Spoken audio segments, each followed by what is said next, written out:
Has this ever been you? You're getting ready for church on a Sunday morning and you hit the alarm one too many times and you're running a few minutes late and you're trying to scramble to get dressed and get ready and you wonder to yourself, does it even matter? My church has a live stream. I can watch it from home. Does this scrambling, does this getting there a few minutes late, does any of it make a difference? Do you ever find going to church to be kind of a chore? It can be something that just takes time out of your schedule. And you ask that same question, why does it even matter if I go or not? Especially now with every single church doing a live stream, I can just watch it at home. I think that's where a lot of Christians are coming from right now. A lot of people can relate to that statement. I'm Josh Kave, and I've asked that exact same question. In fact, I've spent a lot of my life asking questions about church and Christianity. That curiosity has led me into a lot of study and even recently earning a bachelor's degree in Bible and theology. And I found myself asking, why is it so important to go to church in person if I can just watch it at home from the privacy of my own couch or my own bed? In this episode, Garrett Vess and I talk about some of what we've learned in church and why that it's so important. And today we're going to talk about some of the most valuable reasons to go to church in person rather than online. But before we get to that, let's cue the music.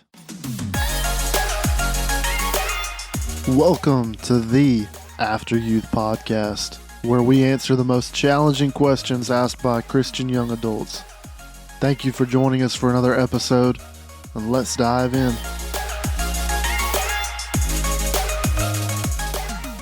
Hey guys, thanks for joining us for another episode.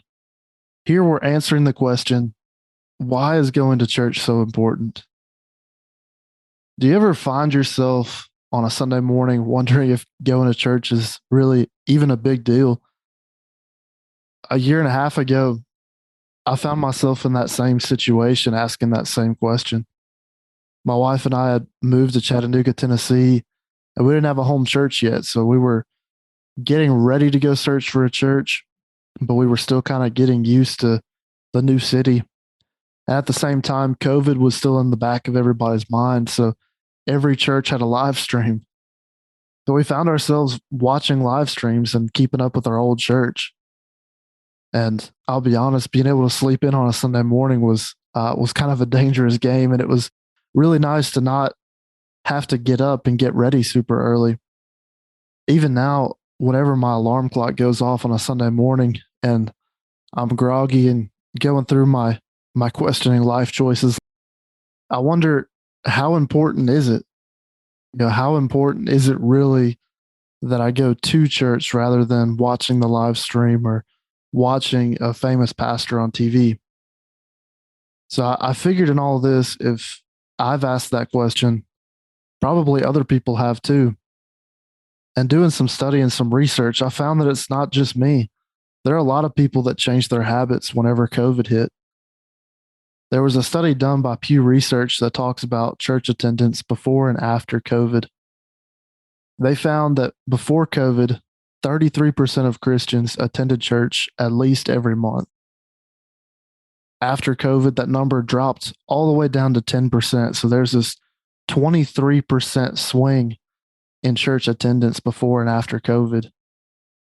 So where did all these people go? If they didn't run from Christianity, what are they doing? Are they just not going to church? Like, what happened? On that same article, they explained that there's been a huge increase in people attending church online through live stream or TV. The number of people that were watching live streams actually more than doubled during COVID. The studies show what I found in my own life is that it's a lot easier to watch a live stream than it is to go in person to church. If so many people are going to church online, why don't I do the same thing? Why don't you do the same thing? Why is going to church so important, so valuable? There are some things that I personally gain from watching a live stream or watching a pastor on TV. There's things I learn even now There are some pastors that I listen to on a podcast or just because I learn a lot from them, I check out what they're preaching about. But I believe there are some things that you can only get from being in church in person, and you can't get it from watching a live stream or without going to a service. And I do want to preface the rest of this by saying, I know some people have family members that can't attend church for some reason. They might be handicapped in some way. They might be sick or they might have COVID. And I understand being cautious about some of those things. So I'm not knocking those people, but for people that are able bodied and can go to church, why is it important that we do it? I believe there are three things that make it important to attend church in person. The first thing is kind of obvious, it's community.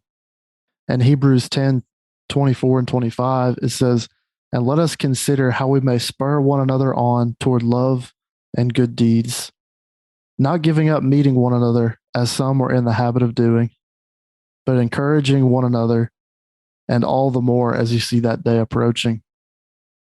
We've talked a lot in conversations about young adult groups on community, how community is so valuable to this time in our lives. It's just as equally important on a Sunday morning or going to connect with people in the church. And it's really easy to consider I really don't want to get up and talk to people. Maybe I'm an introvert and it takes a lot out of me to go into a church service. So I'll just watch the live stream. But you can't build relationships with people at church if you're not at the church. And I think this verse explains community really well. It talks about spurring one another on, toward love and good deeds to help us be better and serve God better with our lives. And at the same time, they encourage us. We encourage them. We build each other up for the sake of reaching as many people as possible for God. And so community in the church is there to help us grow, to help us become better, to help us grow in our relationship with God. The second thing is about power. The Bible makes it clear in multiple verses that God moves, especially in groups. Now, obviously, God can do incredible things at your house by yourself. You could be praying and God show up in a powerful way. But the Bible explicitly says in James 5:14, "Is anyone among you sick? Let them call the elders of the church to pray over them and anoint them with oil in the name of the Lord." So whenever you are sick or have an ailment or have something going on, if you need prayer, if you need God to move in your life and to change something in a powerful way, the Bible calls us to be in church, to go to church and pray about it. And there's a long history of church movements that started in groups. They started whenever people began to gather. The Church of God and Assembly of God, a lot of these charismatic movements were birthed through the Azusa Street revivals. And then you've got revival after revival. There's some in Arkansas that started out some denominations, and others in the mountains toward the east side of the US, kind of where I'm at. And all these big revivals were powerful, and God moved, and God sparked denominations that would go and do incredible things. So there's power in meeting with people of God. And similar to that is the presence of God. And that's the third thing here. Just like the second one, it's true that you can feel the presence of God at home, but it's biblical that God is among his people. Matthew 18:20, "For where two or three are gathered in my name, there I am among them." And just this morning, I was at a church service. It was one of those, the pastor really didn't preach. He more, talked about some mission stuff that they were doing and different things like that. And sitting at home, it might not feel the same thing. But I sat there in that service, just feeling the presence of God during worship and feeling the presence of God as they talked about those different things. And I'm not a big crier, but like after hearing some of the stories, after hearing what God was doing, just sitting there in the presence of God, having God speak to my own heart, I went out and sat in the car and just cried, just tears rolling down, just because I felt like God was speaking into my own life in that moment. And I don't think you get that as much when you watch a live stream. Not that God can't talk to you, but I think we miss out on the presence of God in some ways. And I want you to imagine in your own mind that you're sitting at home watching a church service. The pastor finishes up, he's preached a good message, the worship was good, and there's this powerful altar call. They're still recording. You're sitting at home and you're watching people come in number after number after number, tons of people flooding the altars. And you can tell they're genuinely being touched by God. The power of God is moving on them. And you're watching. And you want to be in that moment. You want to feel the presence of God. You need God to do something in your life. But you're at home. You've made a choice to sit at home and you don't have the opportunity to go down and to get prayed for. You don't have the opportunity for God's presence to sweep in like it might be for some of those other people. And like I said, you can feel the presence of God at home. God can do incredible things at your house, but there's something powerful about being in a group of people. As I thought about this, it's always easier to not do something. It's always easier to sit at home rather than go out. Inevitably on a Sunday morning, Molly's going to take a while to get ready, and we're going to be 5 to 10 minutes late after she gets mad at me for asking, how much longer she's going to take. But it's always easier to stay at home. It's always easier to watch it on TV. It's always easier to not go do something. I could say the same thing about going to the gym. It's always easier to not go to the gym. And sometimes we can make church just a thing we check off the list, Like, yeah, I got up and brushed my teeth.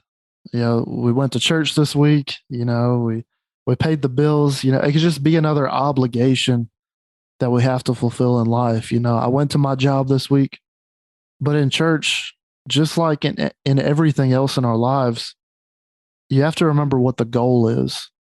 When we begin to look at church for what it truly is, for what the goal is, it's a place where we can encounter God, build relationships, and have God touch our needs. And whenever you start to look at it that way, getting to go to church becomes a gift rather than an obligation. And I think that's the perspective that we have to have is whenever something else is easier, there's a reward for doing the thing that's harder.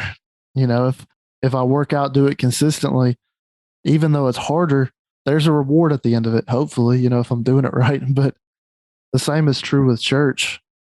Whenever we do the hard thing and we get up and we go and we be a part of the service, I believe that God rewards us. Some of the best church services I've ever been a part of is whenever there was inclement weather that would have kept us away. And maybe that's crazy, but in the winter, whenever it snows, that seems like that's the most powerful service that I've been to in weeks, is whenever people that truly, truly wanted to go after God go to that service and we're all there passionately going after him, it seems like God shows up. So Garrett, I want to get you into this a little bit. I want to ask you, how big a role has church played in your life? Church is kind of something it's all I've ever known, growing up.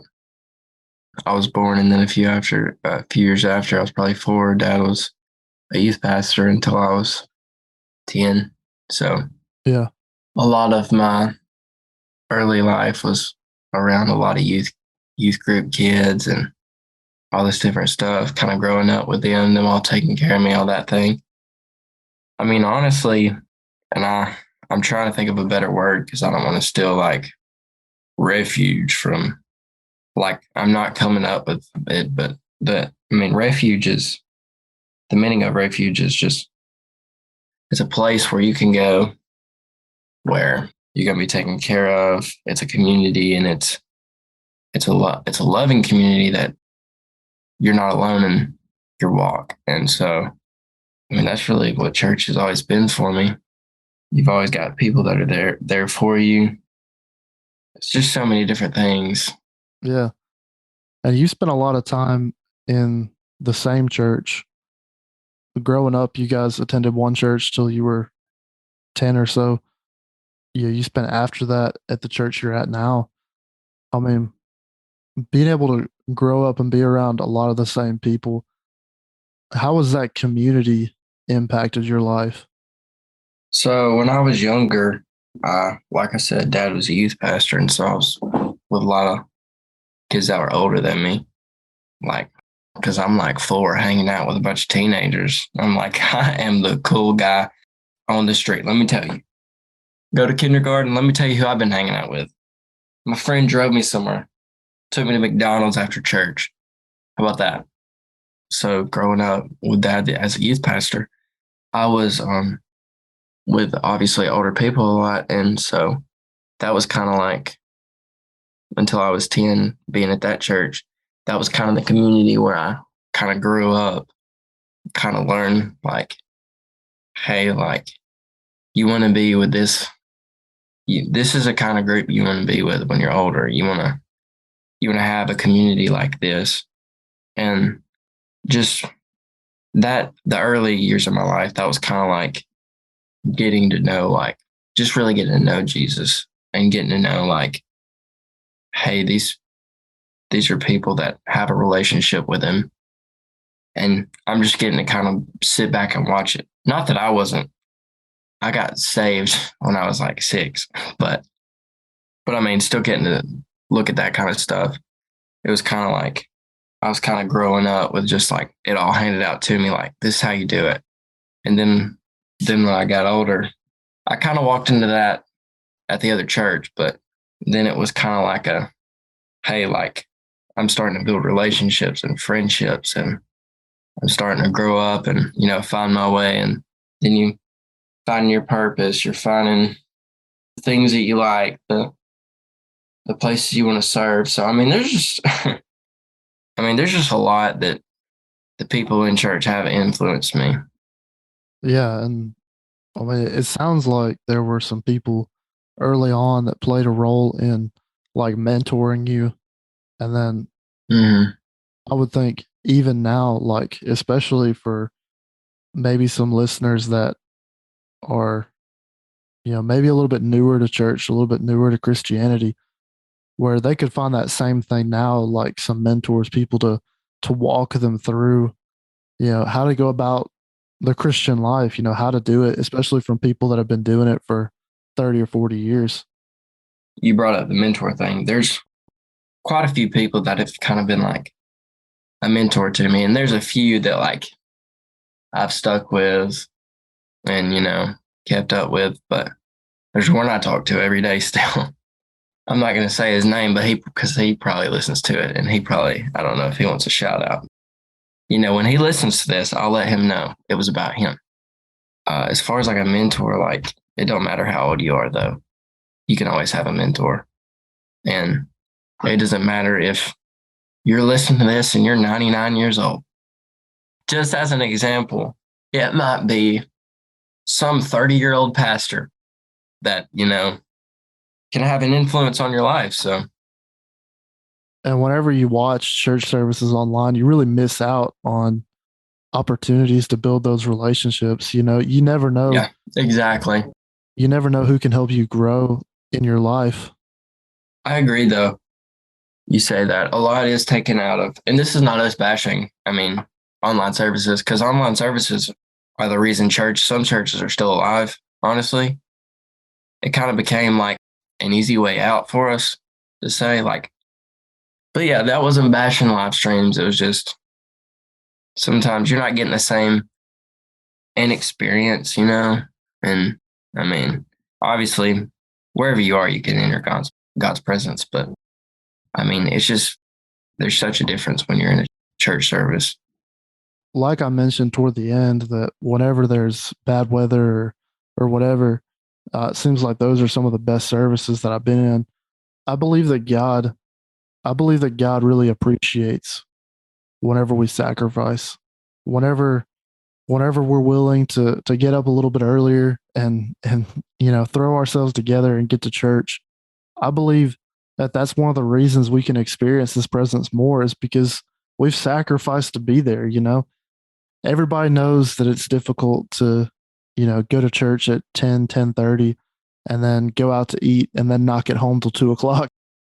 Like, it takes up a lot of your Sunday, but I believe that God sees that sacrifice and rewards us for it by showing his presence, by moving in our lives. Garrett, for you, what's the most valuable part of being at church in person? Like, what's the thing you get the most out of? It's hard to sum it up. There's value in all of it. So one thing for me, this might be kind of a different answer than you were expecting. So worship, a lot of people are like, man, the worship's always it. And I definitely worship's it for me. Like, worship's my thing too. Another key thing that's very valuable for me is I was a sophomore or junior in high school, and I started writing notes down during service, and having a Bible journal or anything like that, to remember.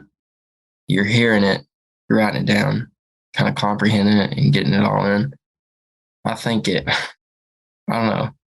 There's so much more to it. I feel like when I started doing that, because I started focusing more on services, and I feel like I was getting more out of it.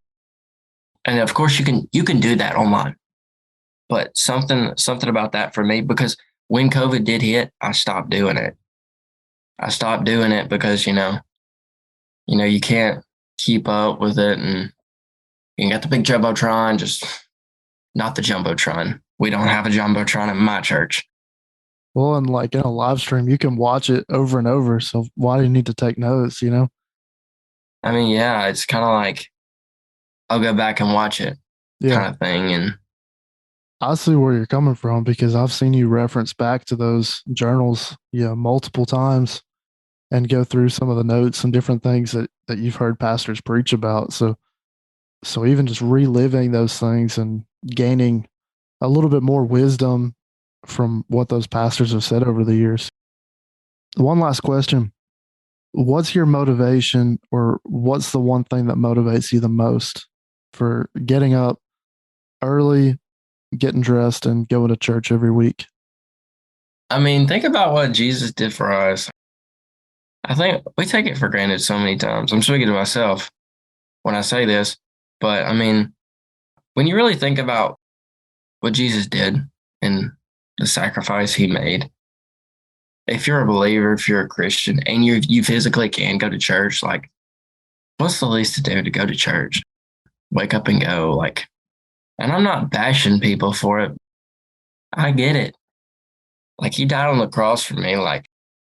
I can go to a 2-hour service. Yeah. And honor him, I think that's really good.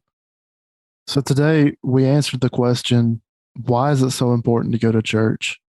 Now, there's a huge percentage of people that have stopped attending church in person, and the number of people watching live streams every week has doubled. There are 3 things that make it important to go to church in person: community, building meaningful relationships to push you closer to God and encourage you; God's power, allowing the elders of the church to pray for you. And when God's people get together, God can do incredible things. And finally, God's presence. Where 2 or 3 are gathered together in God's name, he will be there. And that presence is palpable in a church service. So thank you so much for joining us this week. We'll see you next time.